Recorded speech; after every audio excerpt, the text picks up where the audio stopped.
Are you auditing your spa, and what are the benefits of auditing your spa? With me, I've got Lesley Bacon from the Good Spa Guide, head of spa, with me, and we're going to tackle that subject. Yes, we're going to get into the nitty-gritty of spa auditing.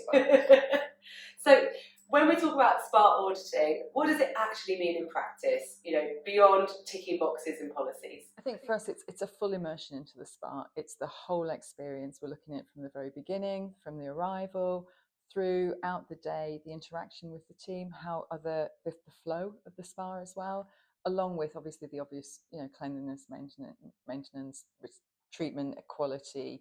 So I would say it's a full immersion is what we're looking at, is the full, absolutely everything that you say that you're going to get, do you get, and how does everybody kind of cross over with that? Yeah, and then so if a spa manager wants to start auditing their own operations tomorrow, what should they be looking to do? Because I think internally we don't always do it, do we? So taking that immersive, how do they manage to put that into their... I think it's definitely it's walking the floor. You've got to look at it from the eyes of a guest. I think often it becomes wallpaper what you see. Once you've worked in the spa for any length of time, you kind of walk in, you know what reception looks like, you know what the changing rooms look like. Do you actually go into those changing rooms? Do you go downstairs if it's the pool area, the heat experiences, or do you just go straight into your office, get into the day of the diary, the guest arrival, and actually have you done that walkthrough, and then do you continually do that walkthrough of all areas? I think there's some quick wins that spa managers can do, or spa teams can do. It doesn't always have to be managers, but it's doing it throughout the day and doing the full journey. I think often you think you're going to do the full journey. Do you get into the F&B areas? But you often get, I'm laughing because you get stopped. You get stopped. You see something, you go, oh, okay, I need to run back and get that, or actually, the water needs filling up. But all of those things, if you see the water needs filling up, you see there's a towel on the floor, it's wet floor, poolside, people get in and out, it's always going to be, is it wet, wipe down? So those are the things I think that get you and your team just to walk through, looking at it through the eyes of the guest, not from, I need to get from A to B because I've got to go and get my therapist ready for this, or I've got to get to this, point in the spa, but looking as if you're a guest and you're walking through there. I think we're for firefighting, aren't we? We're firefighting. Get the water, put the water out. I think one of the things for me also, I was just thinking now, is just if you think about being a guest, is it obvious what the flow is? I think we obviously know where everything is. We know where the facilities are, but it's quite interesting how often if you go somewhere for the first time, it's maybe not that obvious. How do I get down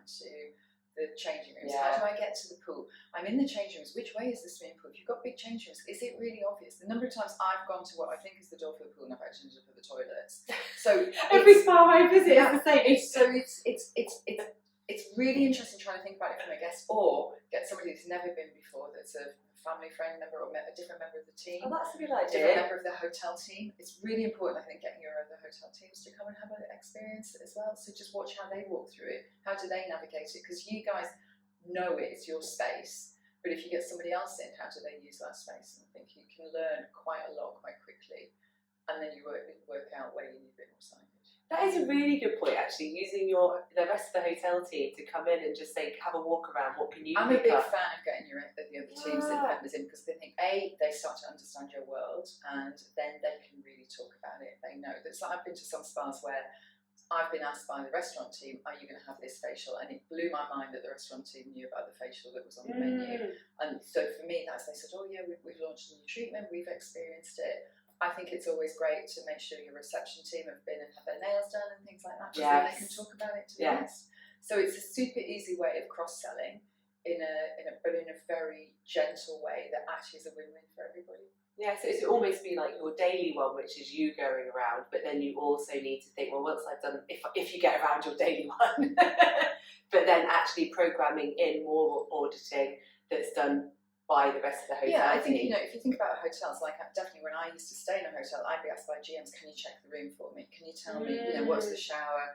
What was the TV remote working? All of those basic things that you do for a hotel room. It's the same in a spa. Was the shower gel in the shower that you were wearing? Were the toilet rolls filled up? It's all of the basics, but actually that is a different experience if you're a guest. If you're a guest and you get in the shower and there's no shower gel, That's suddenly Toilet with no It's toilet.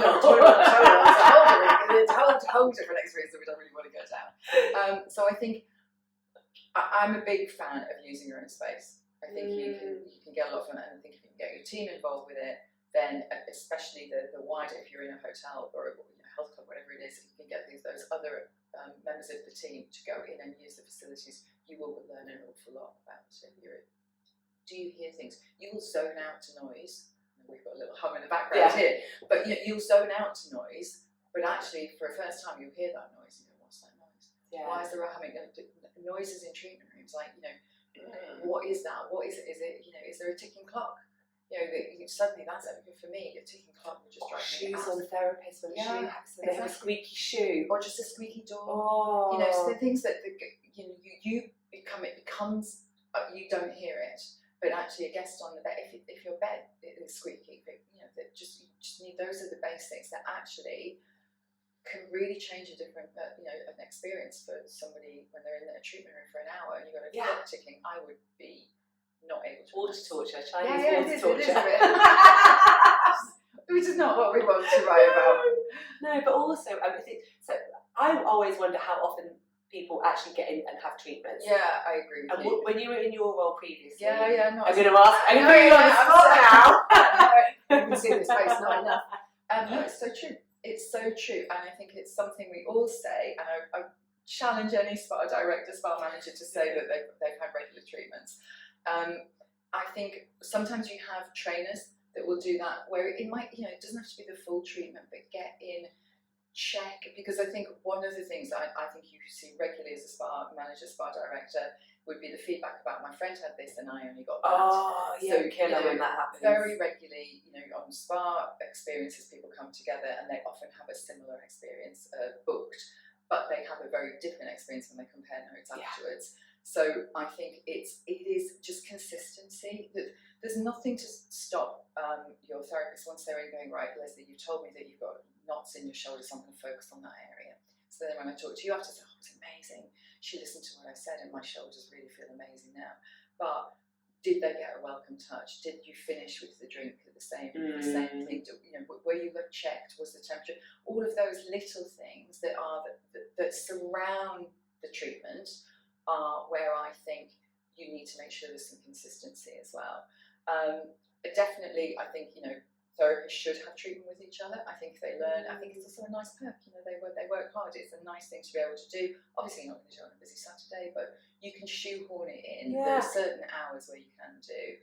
And I do think if you've got spa directors that book them in, the times I would have treatment were usually when I was staying over, and my spa manager would have said to me, "I've booked you in, and I want you to meet so and so. She's new. We've got this new training that we've just done. So you feel." Okay, I can make time for that because I'm being almost like asked to be part of the checking, and that's a good way for your spas to get really good feedback. It's a good way for you. I used to love having treatment to talk to the therapist. You get a real insight as a director of what's going on. What are they feeling? What's the vibe? What are you picking up? What are the guests saying to you? So it's you're never going to go to sleep as a member of staff in a treatment, but you can you get a very good insight into what's actually going on. Or they'll tell you, this is what we're getting feedback from our guest. And if you're a group director, that my previous role was, you have an opportunity then to go and speak to the GM, look at it and go, right, we need to really look at some investment here because this is coming up as a regular comment. So it does really help there's an awful lot you can glean, I think, internally when it is not just about going out and treatment and just relaxing for an hour. You get a lot of good insight. Yeah, you do, because you hear a lot from when you connect with the And therapist. also you hear, if you go in the change room, you hear a lot what the guests are saying. The members. Oh my Members. goodness. Oh my goodness. So you hear a candid conversation between a member. So I call it sauna chat. I love it. Sauna or jacuzzi chat is amazing, but it's really interesting. You pick up an awful lot from what's been said in the heat experiences, I think, because people just chat, and sometimes it's amazing what they say, but often they'll say, that hasn't been fixed for yes, yeah. And then it's like, sometimes it's something that actually could have been fixed quite quickly, but has that been escalated all the way through? And I think that's where if you go back to the kind of daily checks, if you are doing that regularly, you will know there's been a light out over shower number 1 for 3 days now.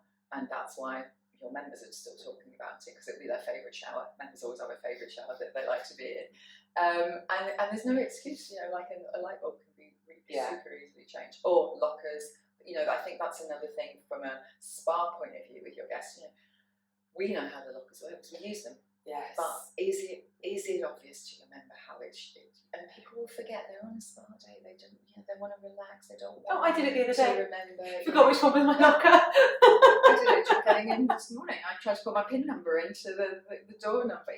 So it happens. You kind of like check out a little bit when you go into a spa. So I think just making sure you take the time to explain to people how the locker works. And there's lots of different lockers. Just because you've been to one spa doesn't mean the same locker system will be the next. But those are the kind of things that I think just making it as easy as possible for your guests, and especially make sure the lockers do work and that they can find one. And when you open it, it's got everything you would expect it to have.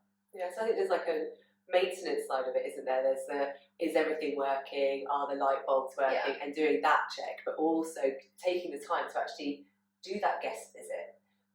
When you arrive at reception, can you find what you're looking for? And just being like really like, I am not the guest. I am the guest. I'm not the spa director. Can I walk the walk? Yeah, can I walk the walk? Where do I go in? When I come to reception, is it really obvious?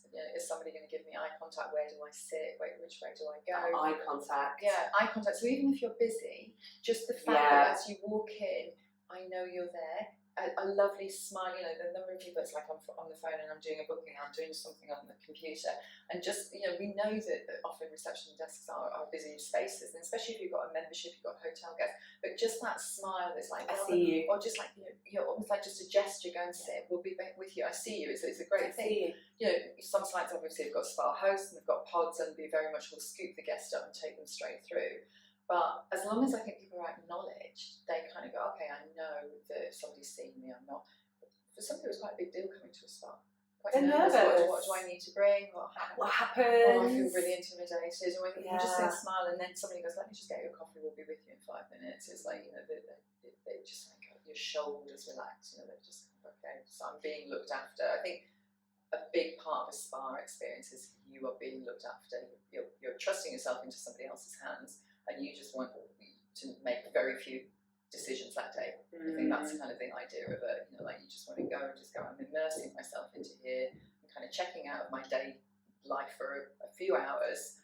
Ideally, you're going to leave your phone at one in the locker, but like, some people might want to have it with them. But you're just putting yourself over to somebody that's going to look after you for a few hours.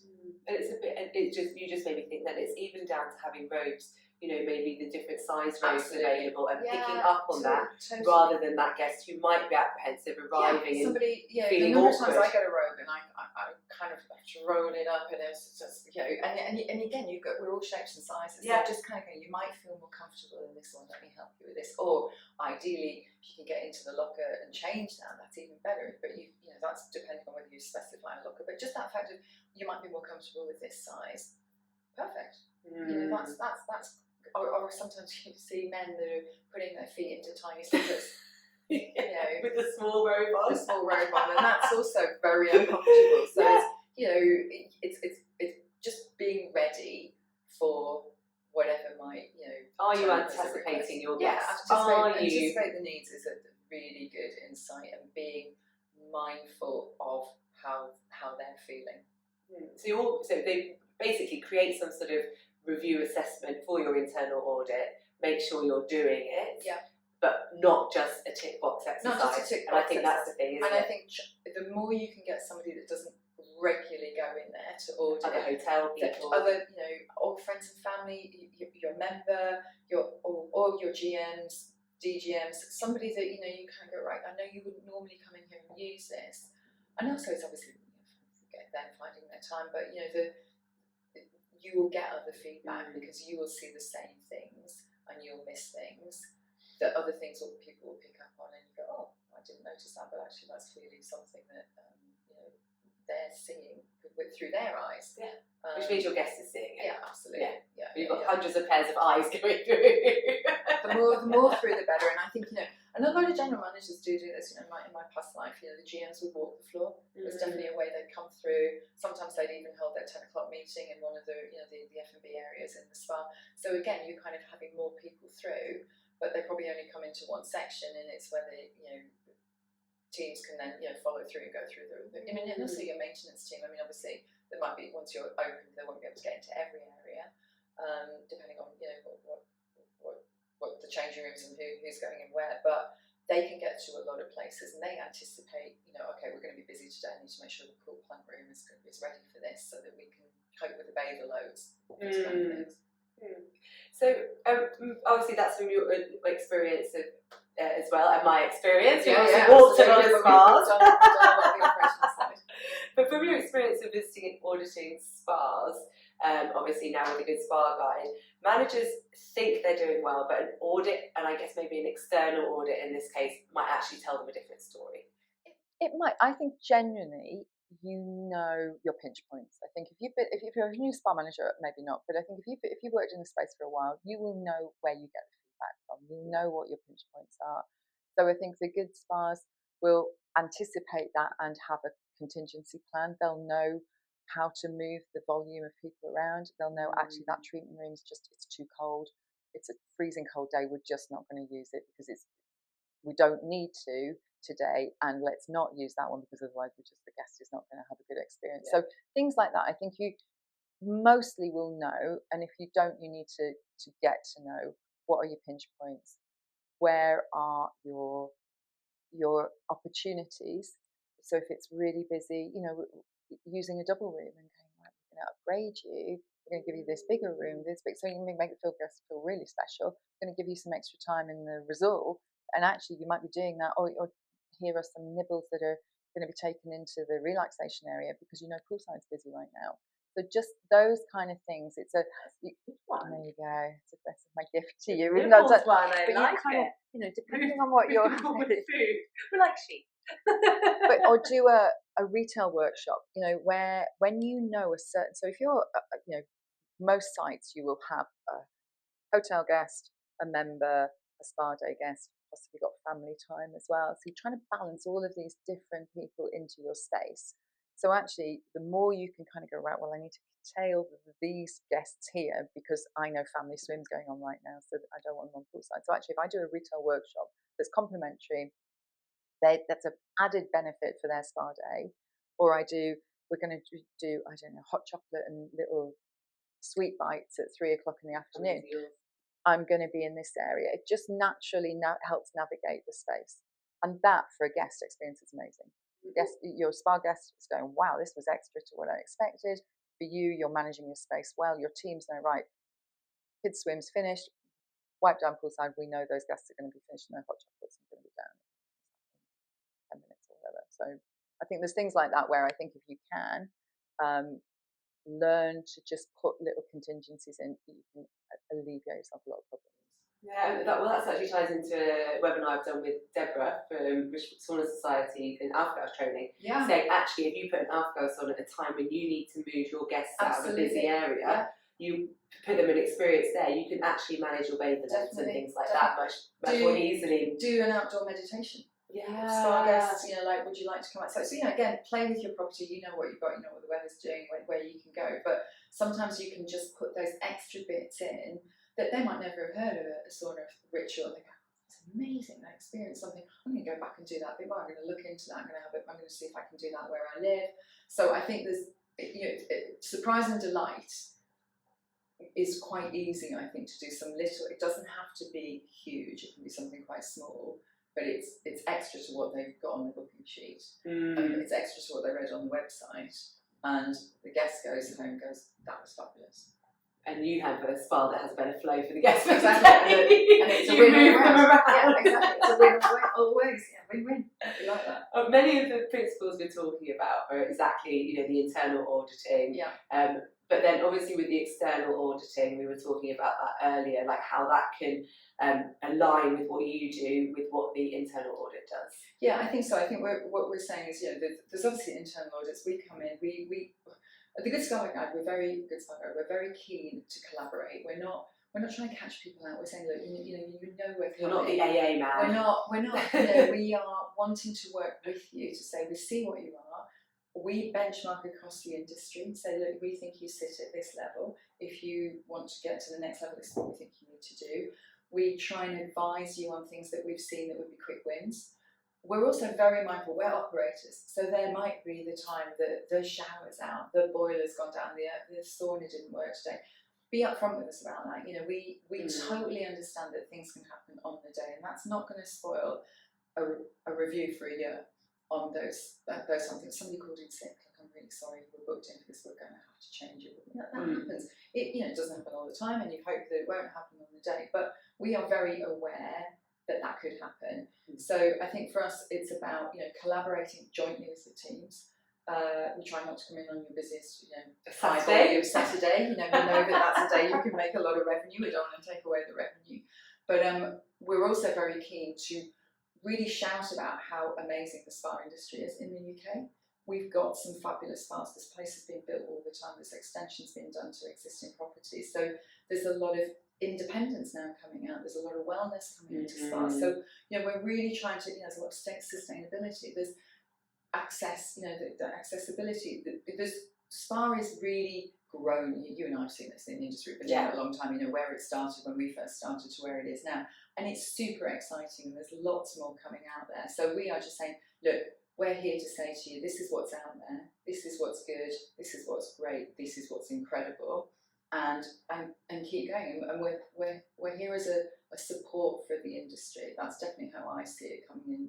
Quite new to the Good Spa Guide is that my aim is that we're really working with the teams to help you elevate, maintain, those high standards. Yeah, and I guess if you're just internally auditing your spa and you haven't got the time to go out and visit other spas, how can you benchmark yourself against maybe the local three you might go and look at, but actually doing an external audit means you can go, I've done it nationally or regionally. Right. So I think one of my roles, I always thought I need to get out and see more, and you kind of want to, and then always something. So what you normally do is see it through an article or a website that you've heard about or read about. But even then, because you're so busy during the day, it's very hard to go out there, I think, and see what else is going on. So I think we're eyes of the industry, and we can say, listen, if you think about it anyway, maybe you should have a look at this, or we saw this great thing that maybe you could bring into an experience, and we saw it in a completely different part of the country. Brilliant. So there's definitely crossover there where you're saying, this is really exciting what's coming.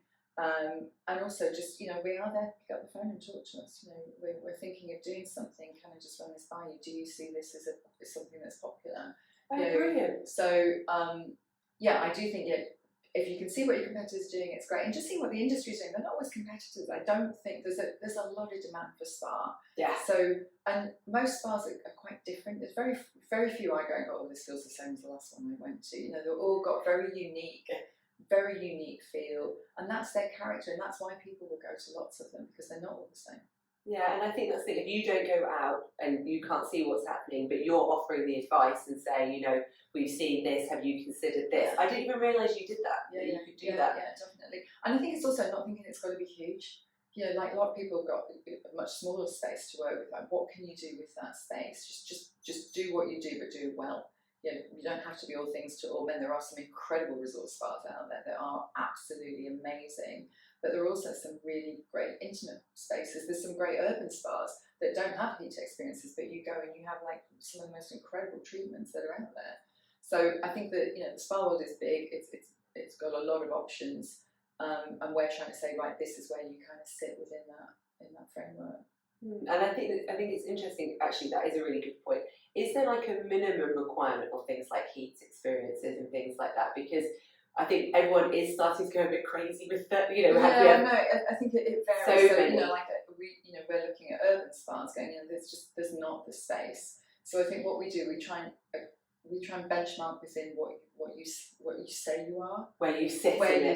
Yeah. Like if you're a resort spa, sure, we expect you to. If you're saying you're a resort spa, we think that we're saying you're going to have a lot of experiences. But if you're an urban spa, you're going to have very few. But you're going to deliver a great treatment. You're going to have a beautiful treatment room, and there will be some kind of area that you can sit afterwards and have a drink. That's kind of what we you'd understand from an urban spa. So fitting it into the industry. Obviously the Good Spa Guide's had a lot of change recently, including moving on to online travel agent, with the booking platform and things. How is that coming along? What are the changes we're going to see? How do you think that will affect the spa industry? I think it's super exciting. I think what the opportunities are going to be with Good Spa Guide going forward. Obviously, we've always been a bubble rating. We've always done our awards. We're absolutely going to continue to do that, and we're keen to grow that membership with the quality spas that are in the UK. Yeah. And in Ireland, we're looking to get out more and see more people. Support the industry more, but we've also now got this marketing platform within the Luxury Leisure Group where we can offer spas the ability to put their own bookings on our page, or also give us a Good Spa Guide exclusive package. Spas decide what that is. We're not there to tell you that you need to discount. It's very much around what you want to put in there, but we would give you the opportunity and a platform to now sell that through. Being part of the Luxury Leisure Group, we have a bigger database that reaches further and wider. And then we've got trigger campaigns. So I think in my past roles, I've looked at how do we distribute, how do we sell spa. You kind of know the days that look after themselves, but there's often a lot of kind of key midweek especially that you need to try and drive that volume through. And I think residential spa really helps the hotel. It's very high value, but you will often need another platform as well as your own hotel email triggers and social media posts. So that's where we're saying we're very much working alongside the spas to say, right, this is now something we can bring to you as a platform. We can support you, we can help you with trigger campaigns and do personalised campaigns with you. Or we can put your offers onto our website and you can book and you can manage it yourself through them. So that's all happening now? That's all happening now. So communication's gone out to our members about that. We've got onboarding, we log into portals, talking to you about connectivity, what systems do you use so that we can talk to those providers and make sure that all connects to the back end. Yes, it's live booking data, or we can be an inquirer now if we're not at that stage with them. But it's really just to support our partners and going, we can sell what you want to sell at the price you want to sell it, and we can give you a bigger platform and a bigger audience to do it. So it's a win-win as I see it. I think it's just really exciting that it's bringing more to our spas along with the awards and the ratings that we've always done. Yeah, I mean, because obviously pet pajamas is obviously aimed at people who have a pet, but actually they are also the same people who would want treatment. And your marketing database is not necessarily spa specific, but that's actually a huge opportunity. It's a huge opportunity. I think that's where the Luxury Leisure Group have really seen the opportunities that we've got. Off-peak luxury, we've got pets and pajamas. Those customers are a high-end networking individuals, so they're very much looking for. Yes, sometimes I might want to take their pet. Sometimes I might want to go to the spa. Sometimes you've got hotels that you can do both. Yeah. There's many hotels where you can bring a dog and they've got a spa. So there's a real crossover, and I think with off-peak luxury, it's the same. These are high-end experiences at beautiful properties around the country. So it's a win-win, and I think it's just a race for us now about talking about it, making sure people are aware that is now part of what the Good Spa Guide can offer. And that connectivity into real life booking availability will be super easy for spa managers. Yeah. Oh my goodness, no having to load in and things, but also for the guest. Yeah. A guest. I was speaking to one of the booking platforms, but if a guest hits a thing where they have to email in or call in, or they'll disengage. Whereas that keeps the engagement. Yeah, I think everybody, it's very much the speed of everything these days is moving forward, and I think we still do our emails out to the consumers so that we're educating them on what's out there, what's the new things that are happening in spas, but we're also now able to say, like, this is a new facial that's out there with product X. You can find it at these spas, book now, all the way through. So that just is a great kind of it just is a natural kind of progression, I think, of where the Good Spa Guide's been. That's amazing. So you're still doing the bubble rating, you're still doing the awards, yes, and now we're adding this on at the end as well to support spas to make more money for themselves. I love it, more money. More money. To spend on drinks at the awards. Yeah. Oh, Lesley, thank you so much. You're very welcome. And I love the fact that you gave us some fantastic tips as well along the way. There will be people I sure can see with nibbles going into it. Little things can surprise and delight. Yeah. They can. But actually sometimes it's just sharing those things, isn't it? And saying that we've got these great ideas, give them a go and see if they work for you. Try it out and try and zhuzh it up. Do different things throughout the year. Do different things throughout the season. It's all the little things add up to be actually quite a lot. Mm-hmm. You know, and that's where you suddenly go, wow, I was blown away. But you need to get on that spa floor, past topping the waters up, past topping the fruit up, and to if you actually get out and experience it. And definitely read the notes that are on the system. Is it a special occasion? Is it somebody's birthday? If you can wow them at knowing something before they get there, a little card in their locker, if you do specify lockers, or bringing something out at lunchtime that says happy birthday, congratulations, Rose. That personalisation, I cannot specify enough. You do not have to have the biggest resort spa. If you can make it personal, people will go, I was blown away. They cared about me. I was important to them that day. And I think for people that are very stressed and very tired these days, something like that, where somebody else looks after them for a short period of time, can have a long-term effect of positivity. Yeah. Well, everyone will That's be why there. we're working Mighty with notes. you, Sarah. That's why we love it. So we make people's day. Thank you, You're very Lesley. welcome. Thank you. You're very welcome.